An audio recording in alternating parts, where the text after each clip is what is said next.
वैसे सरकारी नौकरी ना किसी खजाने से कम तो नहीं होती है। अगर ये मिल जाए तो जमाने भर की खुशियां मिल जाती है।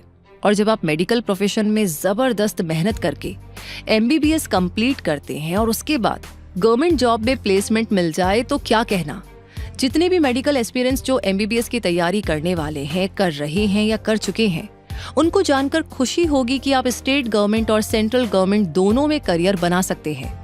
और आज का ये वीडियो इसी पर डेडिकेटेड है, गवर्नमेंट जॉब्स आफ्टर MBBS। तो नमस्कार दोस्तों, मैं हूँ रूबी पारिक आपके साथ क्विक सपोर्ट चैनल पर। और सबसे पहले हम शुरुआत करते हैं स्टेट गवर्नमेंट जॉब्स के साथ, जिसमें पहला रोल है मेडिकल ऑफिसर। ये ट्रेंड हेल्थ केयर प्रोफेशनल्स होते हैं जो कि अपनी MBBS की पढ़ाई, बैचलर्स डिग्री इन मेडिसिन या नर्सिंग के बाद मरीजों की मेडिकल कंडीशंस को डायग्नोस करते हैं, उनका इलाज करते हैं और पेशेंट्स को मैनेज करते हैं। अब आमतौर पर इन्हें हेल्थ केयर सेंटर्स पर बैठना होता है और वहाँ के स्टाफ को भी एडवाइस देनी होती है। तो इनमें अच्छी स्पीकिंग स्किल्स, अंडर प्रेशर काम करने की काबिलियत और मेडिकल सेक्टर में प्रोफिशिएंसी रखनी पड़ती है। मेडिकल ऑफिसर भी अलग अलग तरह के होते हैं, जैसे public health medical officer, medical research officer, medical review officer, medical officer in the armed forces और मेडिकल ऑफिसर इन हॉस्पिटल्स वगैरह है। MBBS के अलावा bachelor of Ayurvedic medicine and surgery और bachelor in homeopathic medicine and surgery करके भी medical officer बना जा सकता है। मेडिकल ऑफिसर बनने के लिए medical sciences, anatomy, physiology, pharmacology, pathology जैसे एरियाज की जानकारी आपको होनी चाहिए। सही इलाज और दवाइयाँ प्रिस्क्राइब करने की नॉलेज भी होनी चाहिए। मेडिकल इमरजेंसी में पेशेंट्स रखते हुए अपने पेशेंट्स के साथ डील करना आपको आना चाहिए। अगर आप अपने राज्य में मेडिकल ऑफिसर का जॉब ढूंढ रहे हैं तो एग्जाम्पल के लिए वेस्ट बंगाल के लिए wbhealth.gov.in, राजस्थान के लिए rajswasthya.nic.in और उत्तर प्रदेश के लिए उत्तर प्रदेश पब्लिक सर्विस कमीशन की वेबसाइट पर आप जा सकते हैं। इसी तरह अपने राज्य में राज्य सरकार की मेडिकल वेबसाइट या स्टेट सर्विस कमीशन की वेबसाइट और नोटिफिकेशन देख सकते हैं। एक मेडिकल ऑफिसर की सैलरी 6 लाख रुपए से लेकर के 11 लाख रुपए या उससे भी ज्यादा जाती है। अलग अलग राज्यों में क्वालिफिकेशन, एक्सपीरियंस और सीनियोरिटी के लिहाज से एनुअल पे स्केल अलग अलग हो सकता है। अगला रोल है चीफ मेडिकल ऑफिसर या CMO।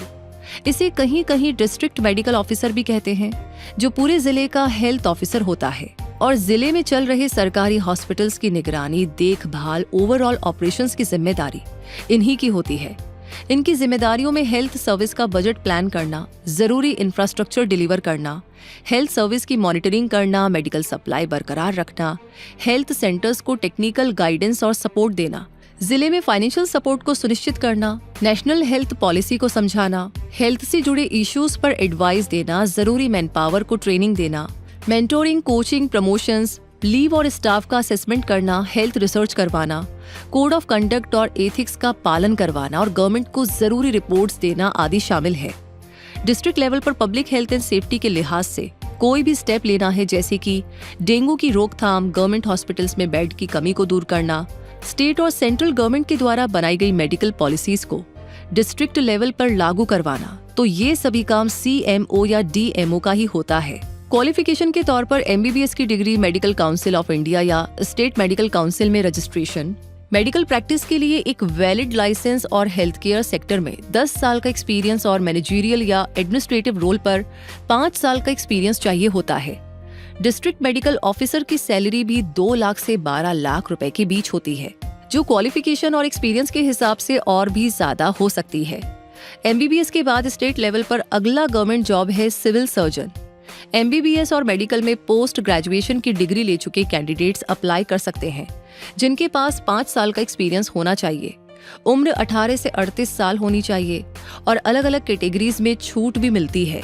इसके लिए कैंडिडेट के पास कम से कम 5 साल का वर्किंग एक्सपीरियंस होना चाहिए, जिसमें मिनिमम 3 साल ऐसे हॉस्पिटल में काम करने का अनुभव होना चाहिए जिसमें मरीजों के लिए 30 से ज्यादा बेड्स हों। वैसे अलग अलग राज्यों में डिस्ट्रिक्ट मेडिकल ऑफिसर या चीफ मेडिकल ऑफिसर का सिलेक्शन प्रोसेस काफी अलग अलग होता है, जैसे Jharkhand medical officer, Uttar Pradesh public service commission medical officer, MPSC medical officer, CGPSC casualty medical officer, OPSC homeopathic medical officer वगैरह वगैरह। इन सभी पोजीशंस के लिए एग्जाम होते हैं और क्वालिफाइड कैंडिडेट्स को इंटरव्यू के बाद रिक्रूट किया जाता है।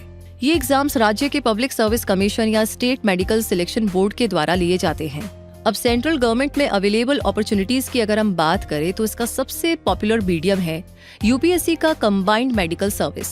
CMS एग्जाम हर साल जुलाई में कंडक्ट होता है। MBBS क्वालिफाइड कैंडिडेट्स इस एग्जाम को दे सकते हैं और इसके जरिए ग्रुप A और ग्रुप B मेडिकल ऑफिसर्स को रिक्रूट किया जाता है।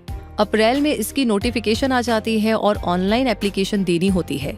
यूपीएससी CMS की मैक्सिमम एज लिमिट है 32 साल और कैटेगरी वाइज उम्र में छूट भी दी जाती है। फेज 2 में पर्सनैलिटी टेस्ट और उसके बाद डॉक्यूमेंट वेरिफिकेशन होता है। इसके रिटन टेस्ट के पेपर फर्स्ट में जनरल मेडिसिन और पीडियाट्रिक्स से सवाल आते हैं।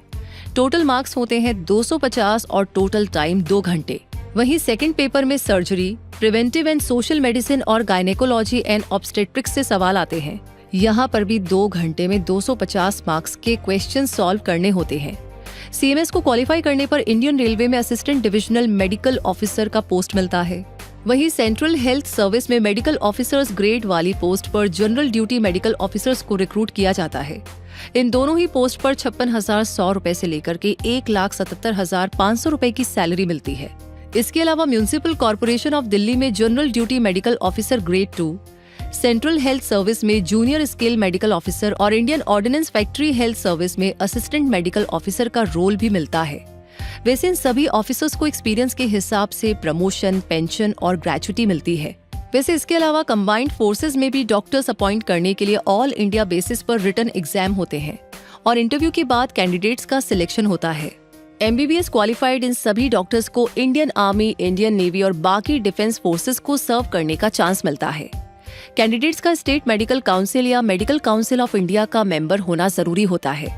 आर्म्ड फोर्सेस मेडिकल सर्विस के अंडर 11 से 12 लाख की एनुअल सैलरी होती है और इंडियन आर्मी, नेवी और एयरफोर्स में कैप्टन, मेजर, लेफ्टिनेंट या लेफ्टिनेंट कमांडर जैसे ऑफिसर रैंक पर तैनाती भी मिलती है और इसके साथ ही एडिशनल बेनिफिट्स भी मिलते हैं। इसके बाद बात करें गवर्नमेंट हेल्थ डिपार्टमेंट्स के साथ काम करने की, तो combined medical services qualified candidates को कॉम्प्रिहेंसिव प्राइमरी हेल्थ केयर में community process consultant, senior consultant और consultants under ministry of health and family welfare और नेशनल हेल्थ मिशन में भी काम करने का चांस मिलता है। जहां तक बात है एकेडमिक जॉब्स की, तो AIIMS, post graduate institute of medical education and research Chandigarh, Jawaharlal institute of post graduate medical education and research, Indian council of medical research यानी कि ICMR, Tata institute of foundational research और centre for cellular and molecular biology में भी service देने के लिए बुलाया जाता है।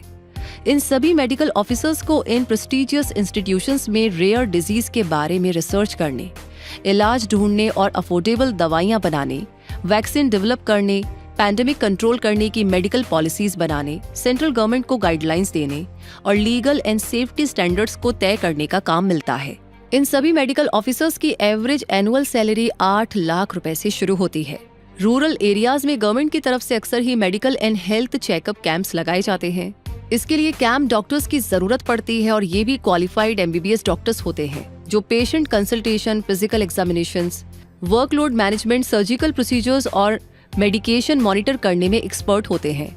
इन लाइसेंस्ड हेल्थ प्रोफेशनल्स को देश भर में जहां पर बेहतर मेडिकल सर्विसेज उपलब्ध नहीं है, वहां पेशेंट्स को देखने, उनकी मेडिकल हिस्ट्री को रिव्यू करने, बीमारी या इंजरीज को देखने, उनका इलाज करने और काउंसलिंग देने का काम करना पड़ता है।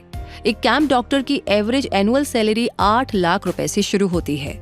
तो आज के इस video government jobs after MBBS में बस इतना ही। वैसे हमारी लाइब्रेरी में नीट क्या है, इसकी पूरी जानकारी, how to prepare NEET, how to choose medical college after NEET, what is MCH in medical course जैसी वीडियोस आपको मिल जाएंगे। इनसे आपको मेडिकल फील्ड में करियर बनाने की लगभग सभी जरूरी जानकारियां मिल जाएंगी। उम्मीद है आगे हम UPSC कंबाइंड मेडिकल सर्विस पर कंप्लीट इन्फॉर्मेशन वाला वीडियो लेकर आएं। हमारे सभी वीडियोस पर पूरी टीम को इंस्पिरेशन मिलती है जब आप लाइक करते हैं, शेयर करते हैं और कमेंट्स के थ्रू ढेर सारा अपना प्यार हमें शेयर करते हैं। साथ ही साथ ये वीडियो कैसा लगा ये तो आप बता ही रहे हैं और आगे कौन सा सवाल है जिस पर वीडियो देखना चाहते हैं, टॉपिक है, वो भी हमें भेजिए। तो मिलेंगे जल्दी ही, तब तक के लिए मैं रूबी पारिक आपसे कहूंगी हमेशा अपने आप को अपडेट रखिए, क्विक सपोर्ट के साथ जुड़े रहिए। धन्यवाद।